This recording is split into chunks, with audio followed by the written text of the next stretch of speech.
In today's show, we're going to use herbs instead of salt to help pick up the flavor.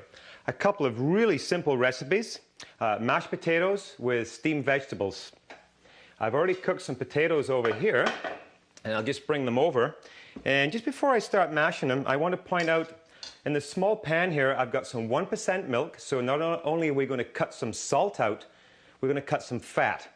And in the milk is 1 clove of garlic, finely chopped. The reason for that being in there is that the milk, cooking in the milk will help soften the garlic, so when we put it in the potatoes, we won't have any big chunks going around.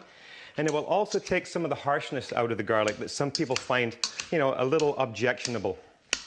So let me just finish mashing these a little bit more. And I've had that milk simmering for, 4 or 5 minutes. That's about all it takes. And we can take a little bit of the milk and put it in. Oh boy, that's a little hot. The herb we're going to use today is a herb called Loveage. So this is the Loveage, and Loveage is a hardy perennial plant, which means that it can stay outside in really cold areas of the world. It's best grown in the garden. It can grow in containers like for 1 year, but after 1 year you'll find it's full of roots and you have to go to a bigger container and a bigger container. And if you've ever seen Loveage growing in a garden, you'll realize it can grow to 2 to 3 feet across and anywhere from 5 to 7 feet tall. Now, one word of caution. Loveage is one of those herbs that is not a delicate flavor. It's a very strong flavor. So what I would recommend to you is that you start out with a very, very small amount of Loveage the first time you want to try this recipe. And if you find you could use a little bit more, add some more. You can always add more. It's hard to take it out. Okay, let's just chop this up really fine like this. Okay, just take my little scraper here and put it in there and just give it a little swirl around. It's really important to add herbs at the end of the cooking procedure if you can, because the volatile oils are right on the leaf surface. And if you get too much heat, they'll evaporate off and you won't get the flavor into the food. And that's what we're trying to do today. And those are the potatoes all done. Just put the cover on and keep them warm and just let the herbs infuse in. It's the same thing if you were making a soup or a stew.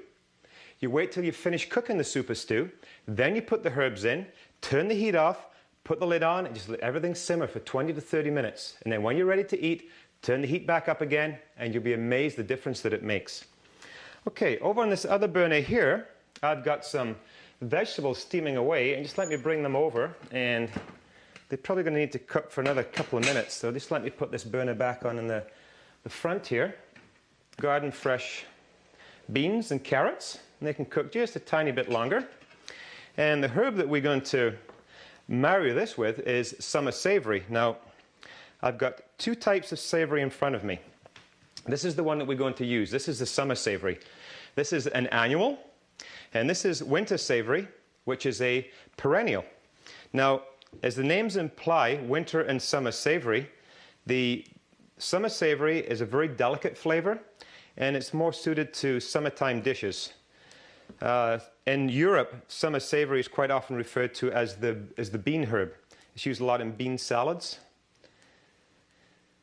And the winter savory is most suited to hearty type winter soups and stews. Okay, we got enough there. This is a very delicate flavor, so it's not like the Loveage. You can pile lots of this on, even the first time that you're trying it out. Okay, just let me turn this pan off. That should be ready by now. The only other thing we need to do after this is put the vegetables in a bowl and toss the herbs with the vegetables. Now, I know we've talked about reducing salt and reducing fat, but I like to cheat a little bit here and put some fresh butter in with my vegetables. The reason I like to do that is while the vegetables are hot, the butter will melt and coat the vegetables, and it helps the herbs stick onto the vegetables and not stay in the bowl.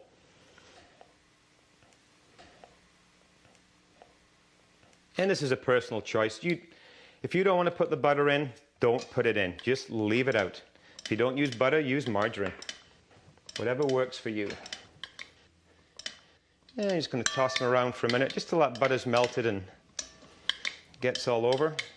Now what's going to happen, the minute I sprinkle these herbs in here, But 5 seconds after they hit these hot vegetables, I'm really going to smell it. And you'll smell it too in your kitchen. And just let's pick up the herbs and sprinkle them in. There you go. And there it goes. There's the smell coming up. Just beautiful. So, a couple of really simple recipes. We've reduced salt, we've taken a little bit of fat out, and I hope you'll be encouraged to try them yourself at home.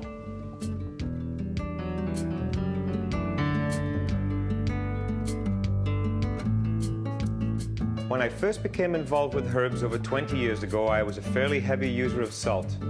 As I introduced herbs more and more into my daily diet, I found that I was gradually reducing the amount of salt I was using. This didn't happen overnight. If you want to reduce salt in your diet, I recommend taking it in stages.